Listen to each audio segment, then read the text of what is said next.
असांजी कोशिशि हूंदी आहे त असां हर साल जेको ही मेड़ाको मुनक़िद थिए थो उन में मुख़्तलिफ़ मुक़ररनि खे मदऊ करियूं ऐं उन्हनि खे मक़सूद गुल साईं जे ज़ात ऐं ॾात जे मुख़्तलिफ़ पहलुअनि जे हवाले सां असां गुज़ारिश करियूं त हू पंहिंजी रोशनी विझनि ऐं उन्हनि मुक़ररनि मंझि हिकिड़ो नओं नालो यानी अदब जे हवाले सां ख़ासि तौर ते नज़्म जे हवाले सां पंहिंजी सुगंध ॾींदड़ सिंधी अदब खे उन हवाले सां त असांखे सुञाणूं था।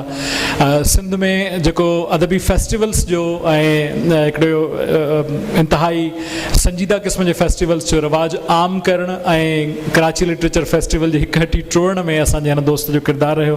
पर मक़सूद गुल साईं जी सार जे हवाले सां पहिरियों दफ़ो मूं उन्हनि खे अकेडमी उन्हनि खे गुज़ारिश कई ऐं उन्हनि ते हिकिड़ो मुख़्तसिर शाइराणो अभ्यास लिखियो आहे। मां गुज़ारिश कंदुसि प्यारे इज़हार सूमरे खे त उहो अचे ऐं मक़सूद गुल साईं जे फ़न ऐं फ़िक्र जे हवाले सां पंहिंजी रोशनी विझे। मोहतरम इज़हार सूमरो।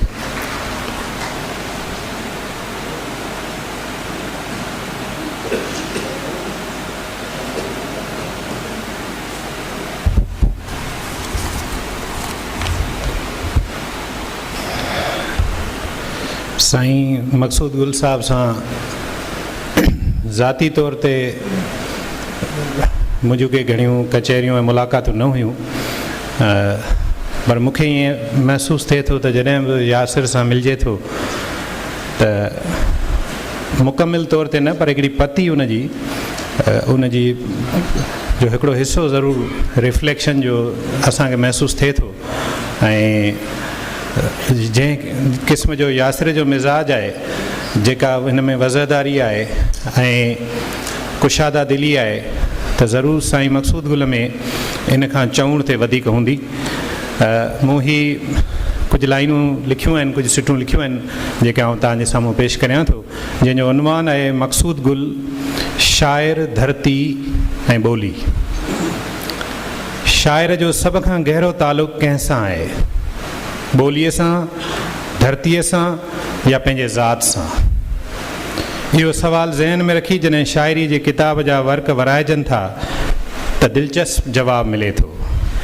शाइर जेकर धरतीअ जी ॻाल्हि करे थो त बि ॿोलीअ जी ॻाल्हि आहे, जे ॿोलीअ खे संवारे थो त बि धरतीअ जी ॻाल्हि आहे, जे पंहिंजी ॻाल्हि कंदे पूरे समाज जी ॻाल्हि खे उन सां सलाड़े थो त बि धरती ऐं ॿोलीअ जी ॻाल्हि आहे।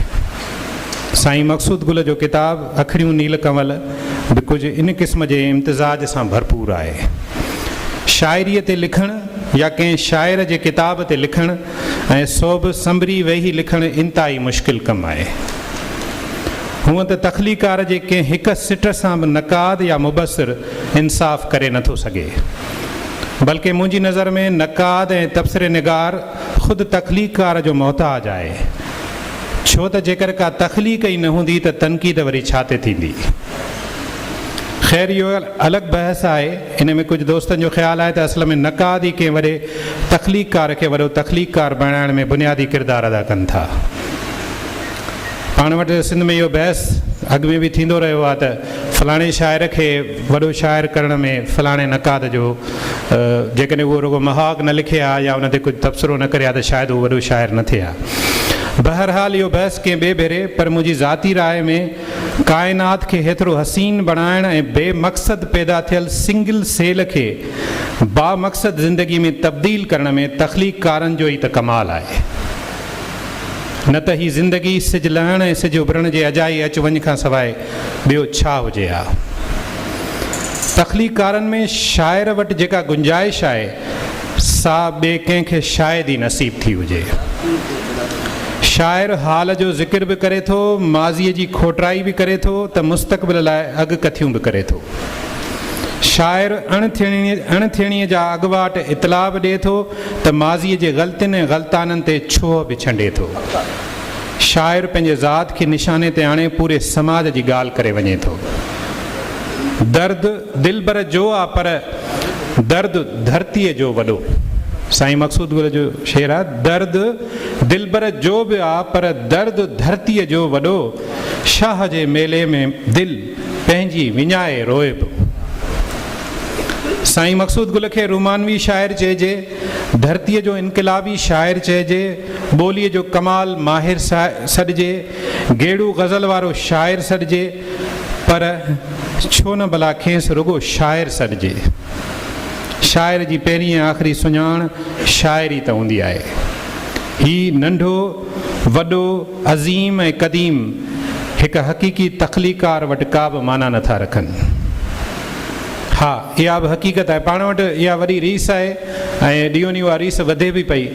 ऐं असां जॾहिं इहे प्रोग्राम्स बि कंदा आहियूं, ऐं इहे थोरो हिकिड़ो शेयर कंदो थो हलां, त असां जॾहिं प्रोग्राम जो सिटाव ठाहियूं था त उन में सभ खां वॾी रुकावट इहा शइ हूंदी आहे, फलाणो वॾो अदीब आहे, मूंखां नंढो अदीब आहे, ऐं हिन सां गॾु वेहंदुसि, हिन सां गॾु न वेहंदुसि। इहा असां वटि समाजी तौरु हिकिड़ी रविश आहे। ऐं इहा जेके बि प्रोग्राम ऑर्गेनाइज़ कनि था उन्हनि खे इन क़िस्म जो तजुर्बो ज़रूरु थींदो हूंदो।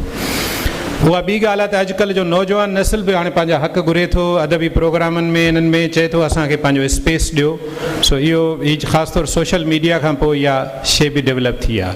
हा, इहा बि हक़ीक़त आहे त सिंध में जंहिं दौर में शेख अयाज़ जी शाइरी ओज ते हुई, उन दौर में ॿिया कई शाइर बि साम्हूं आया, पर अयाज़ जे घाटे बड़ा ॾोह उन्हनि शाइरनि खे ओतिरी मञता जी अवसर न मिली सघी जेतिरी मञता जा हू हक़दार हुया। हुनखे छा चइजे? तारीख़ में कुझु दौरनि ऐं उन्हनि दौरनि जे कुझु लकाउनि जी तशरीह न करे सघिबी आहे। बसि कंध निवाए सर तस्लीम ख़म करिणो पवंदो आहे। भिटाई साईं खां पोइ असांखे अयाज़ जो दौरु शाइरी जे हवाले सां हिकु भरपूर दौरु मिले थो, जंहिं असांजी ॿोलीअ खे जला बख़्शी ऐं नवां मौज़ू, नवां घाड़ेटा ऐं नवां अंदाज़ ॾिना। मूं शऊरी तौर ते उनखे अयाज़ जो दौरु सॾियो आहे, छो त इन दौर मां मुराद रुगो शेख अयाज़ न, पर अयाज़ ऐं संदसि हमसर दौर जा शाइर ऐं उनखां थोरो पोइ वारा शाइर शामिल आहिनि। उन दौर जे शाइरनि में ॿोलीअ जी बका ऐं वाद वेज वारो जज़्बो अॼोके दौर जे भेट में कुझु सरस हुयो, छो त ॿोलीअ खे उन दौर में ख़तरा बि वधीक हुया। साईं मक़सूद गुल जी शाइरीअ में बि उनजो परतो मिले थो। संदन ॿोलीअ में कमाल हुस्नाकी ऐं सादगीअ जो साॻे वक़्तु मौजूदु हुजणु ऐं सो बि मुतवाज़न अंदाज़ में, इहा संदन फ़नी कामयाबी त आहे। कलालनि वरी का त धोकिया धवण में, कलालनि वरी का त धोकिया धवण में, ऐं ठाठार ठपड़ा ठपींदे ॾिसां थो। दर्द हिकु फ़र्द जो दर्द शाइर खे अहसासनि जी अहिड़ी वादीअ में वठी वञे थो जिते वजूद जे हुजण ते कॾहिं कावड़ वठे थी त कॾहिं चिड़ अचे थी। दर्द जो पैदा थियण ऐं दर्द खे सहंदो रहण ॿ मरहला आहिनि। शाइर जॾहिं दर्द खे सहणु शुरू करे थो त उन सां हू अहसास ऐं इदराक जे नए दौर में दाख़िल थिए थो, जिते कैफ़ियतूं कमाल करणु शुरू कनि थियूं। हूअं बि हासिलात तख़लीक़ जो मौत आहे, जुस्तजू तख़लीक़ जी इर्तिका आहे, ऐं जेकर जुस्तजू ते दर्द जो गेड़ू रंग चढ़णु शुरू थिए त शाइर नए नहज जो सफ़र शुरू करे थो। जीअं साईं मक़सूद गुल चयो आहे, पंहिंजे ग़लतीअ जो करे को एतराफ़, पंहिंजे ग़लतीअ जो करे को एतराफ़, सुॾ कंदे तोखां सज़ाऊं थो घुरे।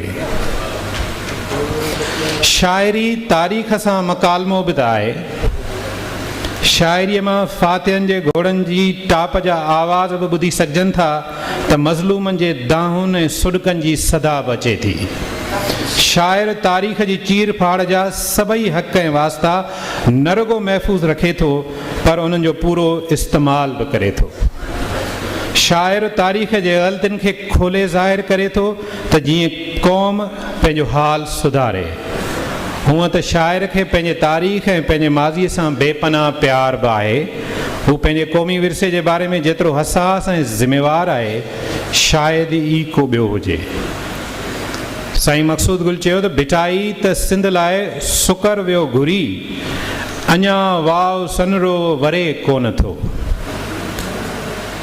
हिन हिकिड़ी कैफ़ियत ते जेकॾहिं असां भिटाईअ खां पोइ जे 300 सालनि ते ॾिसूं त हीउ हिकिड़ो इंतिहाई संजीदा मौज़ू आहे, जंहिं ते ख़ुदि अलॻि गुफ़्तगू थियणु खपे त सिंध भिटाईअ जे दौर खां पोइ जे ईंदड़ 300 सालनि में अॻियां वञण जे पोयां माशी समाजी तौर ते, मां उन्हनि माण्हुनि जी ॻाल्हि थो कयां जेके सफ़ा हेठी सित ते गुरबत जे आहिनि, उन्हनि जी हालति अञा अबतर थी आहे। जीअं साईं मक़सूद गुल पंहिंजे हिन शेर में चवे थो, छा कोई इन हक़ीक़त खां इनकार करे सघंदो त भिटाई जे दौर खां पोइ 3 सदियुनि ताईं सिंध जे माण्हुनि जी हालति सुधरण बदिरां वधीक ख़राबु थी आहे। जेका दुआ भिटाईअ कई हुई सा पंहिंजे दौर जे दर्दनि ऐं तकलीफ़ुनि जी उपटार हुई, पर उन खां पोइ ईंदड़ ज़माननि में बि सिंध सुख न ॾिठा, बल्कि वधीक तकलीफ़ुनि खे मुंहुं ॾिनो आहे। समाजी तौर ते असांजे माण्हुनि जी वॾी अक्सरियत जी हालति जा गुरबत गोॾा चटे रही आहे ऐं असां ख़ैराती कार्ड हथ में खणी कतार में बीठल क़ौम बणियल आहियूं। साईं मक़सूद गुल खे न रुगो इन हालति जो इदराक आहे, पर अफ़सोस बि आहे। शाइर माज़ी ऐं हाल जे तकलीफ़ुनि जो ज़िक्र इन करे बि करे थो त जीअं मुस्तक़बिल संवारण जी सोच पैदा करे सघिजे। साईं चए थो, हाणे पॉज़िटिविटी बि साईं जे अंदरि आहे त तेसीं सिंध सलामत जेसीं हक़ मौजूद, तेसीं सिंध सलामत जेसीं हक़ मौजूद, वरहनि जो वैसा खयों थो साण वतां।